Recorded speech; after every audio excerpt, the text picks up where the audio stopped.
Imaginez juste un instant, des trésors enfouis au fond des océans attendant juste d'être découverts. Des cargaisons d'or, de bijoux et autres richesses perdues depuis des siècles. Mais où sont-elles et qui sera assez audacieux pour les retrouver? Aujourd'hui, on plonge dans 6 de ces légendes qui ont fasciné et fait couler beaucoup d'encre. Ces légendes, ces trésors ont su défier les océans, le temps et même les hommes.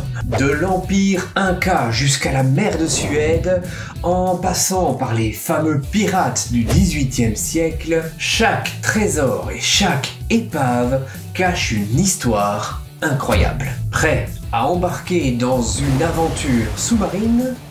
Attention, ça va tanguer. Mais avant tout, je vous invite à liker la vidéo et à vous abonner. N'oubliez pas aussi d'activer la petite cloche pour ne louper aucun autre épisode.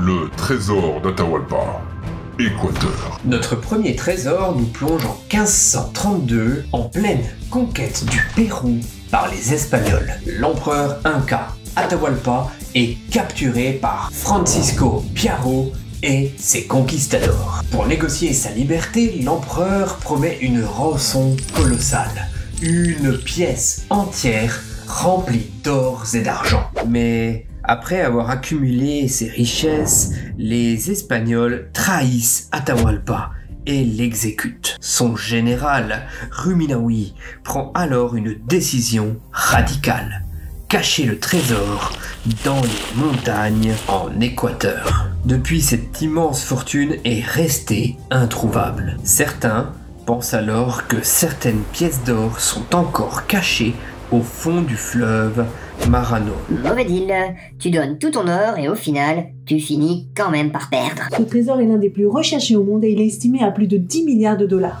Bon, désolé pour les prononciations qui sont par moments un peu compliquées pour moi. Est-ce que vous êtes prêts pour le deuxième trésor? Le trésor du Vasa, Suède. Avançons un petit peu dans le temps jusqu'en 1628 en Suède. Le Vasa, un magnifique et somptueux navire construit sous l'ordre de Gustave II Adolphe, qui est alors roi de Suède, quitte le port de Stockholm. 1,3 km. C'est la distance parcourue par ce vaisseau avant de sombrer dans les eaux profondes. Ce naufrage, dû à une grave erreur de conception, a englouti avec lui des trésors royaux.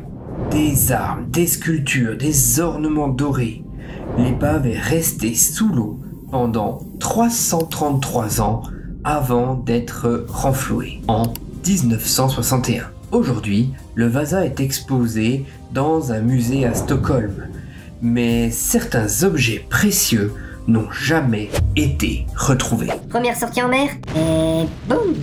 Même le Titanic a tenu plus longtemps. Le Vasa était une vraie œuvre d'art flottante. Son trésor est estimé à plusieurs centaines de millions de dollars, même si l'or a disparu avec le temps. On aurait pu mettre le Titanic dans notre top 6 des trésors engloutis, puisque finalement il y avait pas mal de bijoux et autres. Mais bon, on en a choisi d'autres parce que le Titanic, ça semblait un petit peu trop évident pour faire cette vidéo. Le trésor du Ouida, États-Unis. Allez, on met le cap sur le 18e siècle, l'âge d'or de la piraterie. On embarque alors sur le Whydah Galley, un navire commandé par le célèbre pirate Black Sam Bellamy.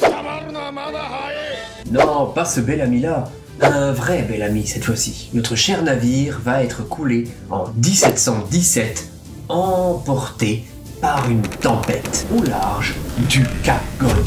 Ce navire transportait un véritable butin. De l'or, des bijoux, des pièces d'argent pillées sur d'autres bateaux. En 1984, l'épave est retrouvée, mais une grande partie du trésor manque encore à l'appel. Pirate, trésor, tempête.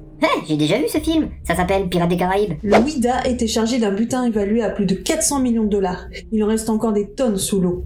Le galion de Sainte-Marie, Madagascar. On embarque maintenant dans l'océan Indien, sur l'île de Sainte-Marie, au cours du XVIIe siècle, un vrai repère de pirates. C'est là-bas qu'un galion espagnol aurait sombré, emportant avec lui maintes richesses, de l'or, des diamants, des pierres précieuses, ainsi que d'innombrables bijoux, ce navire aurait été coulé par une flotte de pirates. Les eaux de Sainte-Marie sont remplies d'épaves, mais aucune preuve officielle du galion espagnol n'a encore été trouvée. Alors, mythe ou réalité? Moi j'espère juste que les plongeurs qui vont aller chercher ça ne vont pas déclencher une malédiction. Si ce galion a bien existé, il pourrait contenir jusqu'à 500 millions de dollars en trésors. De quoi faire rêver les chasseurs de trésors. Avant de continuer, est-ce que vous avez une idée de la valeur de tous ces trésors? Dites-moi dans les commentaires si tu as une approximation et j'épinglerai les commentaires qui ont vu juste. Le Nostra Senora de Atocha, Cuba. Nous voici en 1622, en pleine course au trésor espagnol.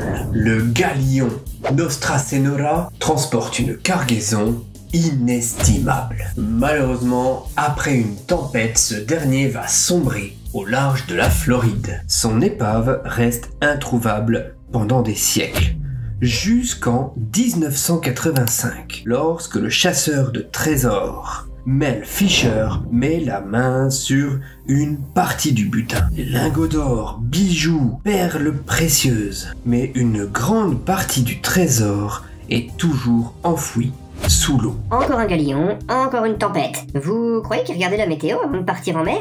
Bon, j'espère quand même que le dernier vaisseau va sombrer, avalé par un monstre marin géant. Ce trésor a déjà rapporté plus de 450 millions de dollars et il en resterait plus de 200 millions à retrouver. Le trésor du revenant atlantique. Notre dernier trésor est une énigme totale. Le revenant, un navire marchand français du XVIe siècle, aurait coulé au large de Acre en 1580. Ce dernier aurait été chargé de métaux précieux, de vin et d'épices. Mais son emplacement exact reste inconnu. L'Atlantique cache encore ses secrets. Entre les pirates, les tempêtes et les erreurs humaines, les bateaux n'avaient pas la vie facile à l'époque. S'il est bien réel, son trésor pourrait valoir plusieurs centaines de millions de dollars. Mais pour le moment, c'est un mystère. 6 trésors fabuleux dispersés aux 4 coins du monde et certains valent des milliards. Qui sait, peut-être qu'un jour, certains mettra la main sur une de ces richesses perdues.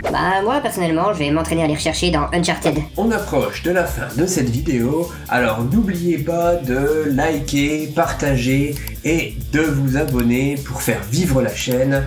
Plus vous êtes nombreux et plus on est motivé à vous sortir de belles vidéos. N'oubliez pas non plus de nous dire votre estimation pour ces fabuleux trésors. En attendant, moi je vous retrouve la semaine prochaine. C'était le Chat Perché. Allez, ciao!